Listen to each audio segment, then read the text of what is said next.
Hello, good morning! Hello. Hi! Hello po. Hi, Good Ann. morning. Good morning, Yes. Ann. Kamusta buhay-buhay? Okay naman po. Okay naman. Estudyante? Hindi po. Anong ginagawa sa buhay? Dito lang sa bahay, tumutulong sa lola ko. Tumutulong sa lola mo? Yes. Anong ginagawa ni lola? Kumakain ng nga. Hindi. Dito lang sa bahay. Sa Tapos, bahay. yun, gawaing bahay. Bakit nga ba kumakain ng nga mga lola? Pampatibay daw ng ngipin. Talaga? Sabi nila. Hindi, kasi yun siya alam mo tinatanong ko. Kasi sa amin, kahit hindi mo tanda kumakain ako niya sa amin. Talaga? Masarap kasi siya, masarap. Sarap ba? Yeah, hindi ko alam. Ang tawag sa amin, buwa. Sa Ilocano. Okay. Buwa. Meron niya maliliit. Hindi ko alam kung meron kasi malalaking version, may maliliit na Pero di version. ba pangit lasa nun? Yung sa amin kasi, yung maliliit na version, talagang version no? Panta. Oo, masarap siya sa ilonching. Para siyang kaong na medyo mapait-pait na matamis. Ganon. Oo, ganon sa amin. Kinakain namin yan. Sa Maynila kasi parang, yan kasi yung sa mga albularyo yung binubuga. Papagamot ka, binubuga ka.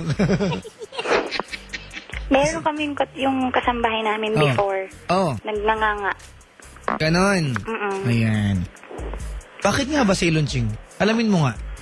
Ano nagagawa ng nganga? Ano ba English ng nganga? Nga. Joke. Adik naman. Babanat ka, corny pa. Joke. Sorry Ayan, naman. tumutulong ka sa gawaing bahay. Yes. Ngayon. Hindi ka nag-aaral. Bakit? Nag-stop po. Ha?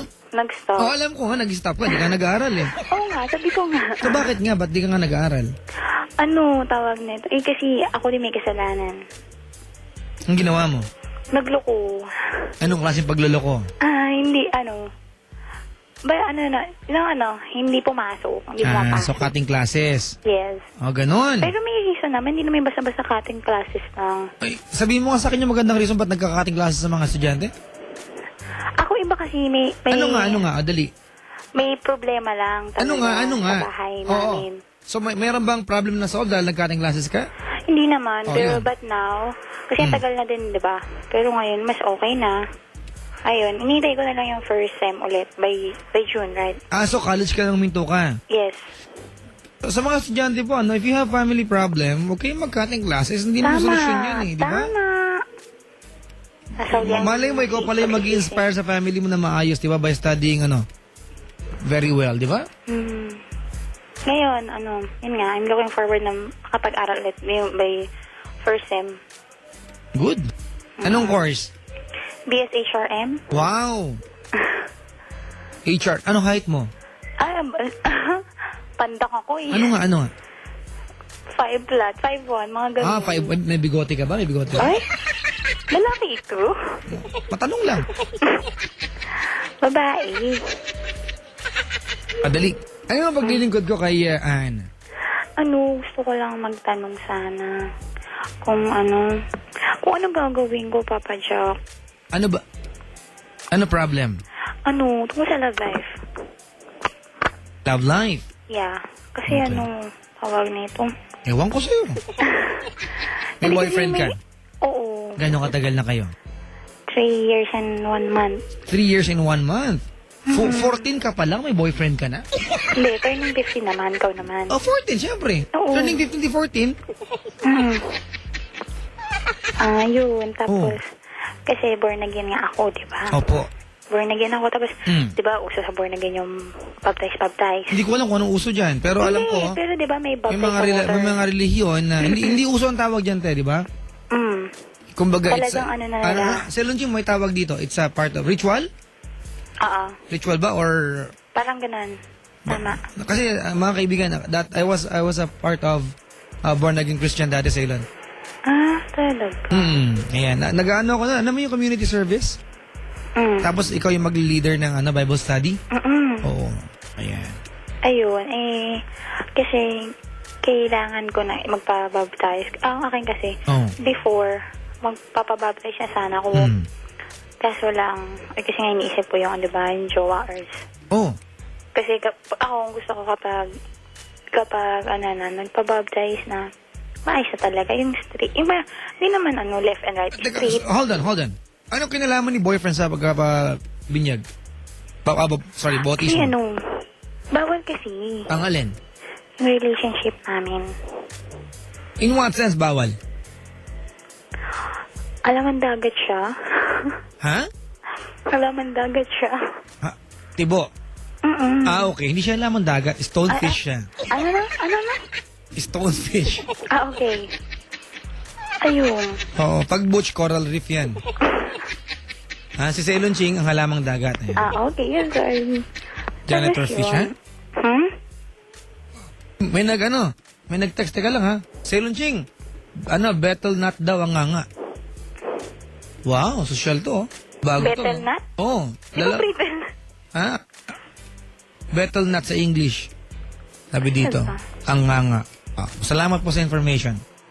Alam niyo na ang bobo kami ni Ceylon Ching. Tuloy, tapos? Tapos yun, syempre, di ba? Opo. Mali na nga. Tapos, dito, may Bible study din. Tapos, umaatin din ako ng Sunday service. Mm-hmm. Parang, ayun na nga. Inopen up ko na sa kanya kung kailang malapit na. Tapos, tinanong niya kung ano nga daw. Ano daw gusto kong mangyari. Yung nga, sabi ko, makikipag-hiwalay ako. Tapos, parang hindi ko naman din kaya. Okay. Kasi, di ba, 3 years and 1 month. Di naman din madali. Of course, di ba?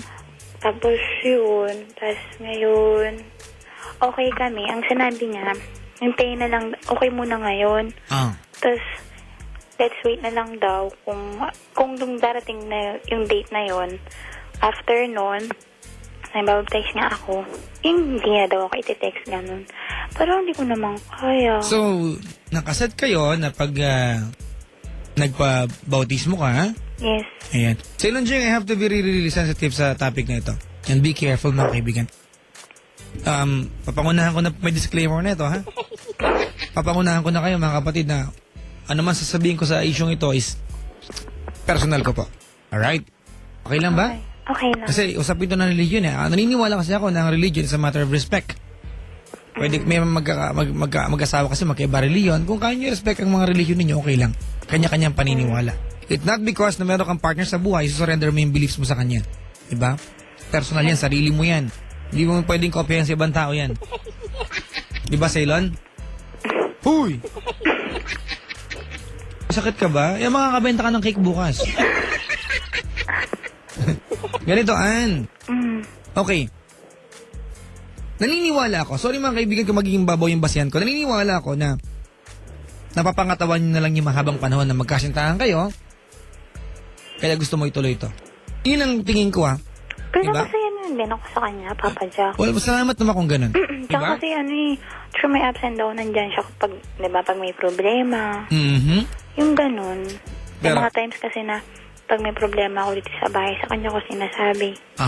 Tsaka sa family niya, yung ate niya. Ayun. Wala lang, parang kasing, hindi ko rin kasi alam kung anong gagawin ko. Katulad nga the last time, we talk, parang, umiyak ako sa kanya kasi nga, diba, sabi ko nga, mas talo ko kasi decision ko to eh. Yung sarili ko ang kinakalaban ko. Diba, kung tutuusin siya, pwede naman siya maghanap ng iba. Akin kasi, decision ko to. Dito na ako masaya eh. Kaso lang, kailangan kong, may kailangan akong gawin. Alright. Okay. And, Yes. ayokong i-manipulate yung beliefs mo, okay? Okay. So, siguro, para malampasan natin to kasi challenging yung